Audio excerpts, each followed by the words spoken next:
So I'm sure you guys have heard this debate, and that it's the more you pay for a pair of shoes, the better performance you're gonna get out of them. So in this case, we have indoor soccer shoes. I paid $150 for these and $50 for these, and they're gonna go head to head. And we're gonna see if the $100 price difference actually makes me perform better, or if it just comes down to personal preference. So grip is honestly something that I think would be the most important when it comes to a soccer shoe, especially indoors, because if you're slipping and sliding, whether it's on a court or turf, it kind of sucks. So what we're gonna do is, this one's already kind of sliding, but we're gonna raise this up until one of them ends up sliding off. And obviously the one that stays on is the grippier one.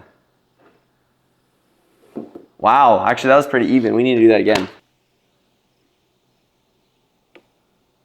Which one's gonna break for, oh, okay. Now, okay, we'll do one more test. We gotta do like best 2 out of 3. So as of now, the cheap one is kind of losing pretty bad. Could be the last one here. Oh, that time the yellow one lost. Or I guess they're both yellow, but wow, okay, this is like the tiebreaker right here. Okay, whichever one slips first loses. There we go. All right.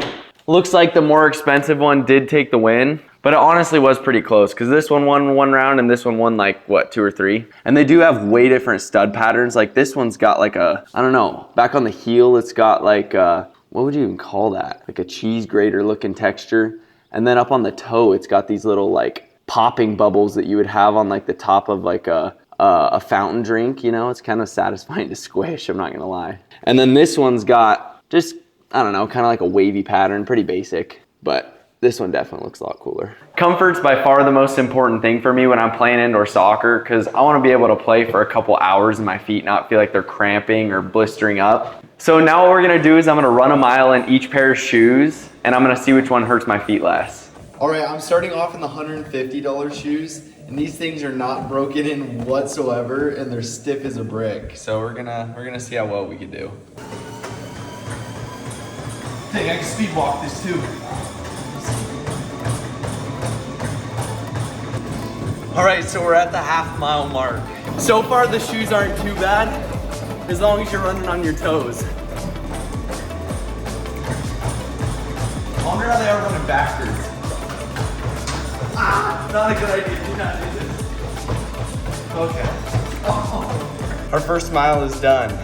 For these being my first mile in these shoes, I actually really loved them. As long as you were running on your toes. If you're running on your heels, it kind of like your foot just kind of slapped down into the ground, and I didn't really like that. But I mean, that's just because these shoes are literally flat bottom, so it's kind of what you expect. Mile number 2, baby, let's go.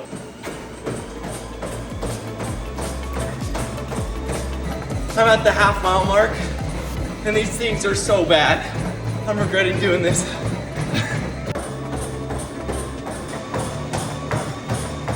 Finally, mile 2 is complete. Didn't think there'd be as big of a difference as there was, but these were terrible compared to the other ones. Literally no support in the toe whatsoever, which could be an advantage for actually playing soccer, which is a good thing, because it feels like the ball's like right on the bottom of your foot. For running though, horrific. So I would put weight at like a 6 on the importance scale. So we're gonna go ahead and weigh the cheapos first. And they come in at 11.7 ounces, which is pretty heavy for an indoor shoe. And the expensive ones come in at 9.4. So what is that? 2.3 ounces less per shoe. So that's 4.6 total, which is quite a bit. That's a 1/4 pound. So you're saving a 1/4 pound on your feet if you pay $100 more. Maybe worth it to some of you. I know I've said this for like every topic so far, but control on the ball is by far the most important thing for me.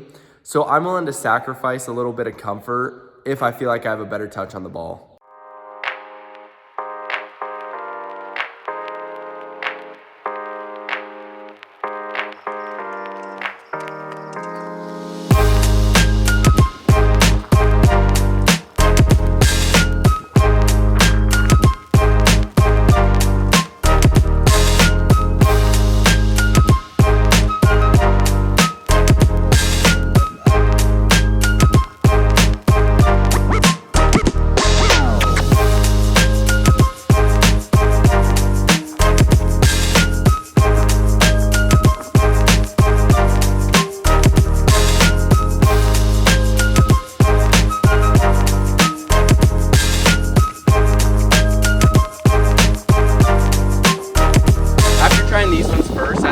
gonna be super close. But these ones just took the cake on comfort, control. I guess, what else, what other categories are there? Gosh, I'm kind of lost. Oh, and weight, yeah, definitely weight too. These things are like a freaking brick in my hand. I would say where these ones do take the advantage is kind of the material. It holds in less dirt and stuff. So I played with these for about the same amount of time, but just look, I'm not that flexible, but look at the difference. These things are already super duper dirty.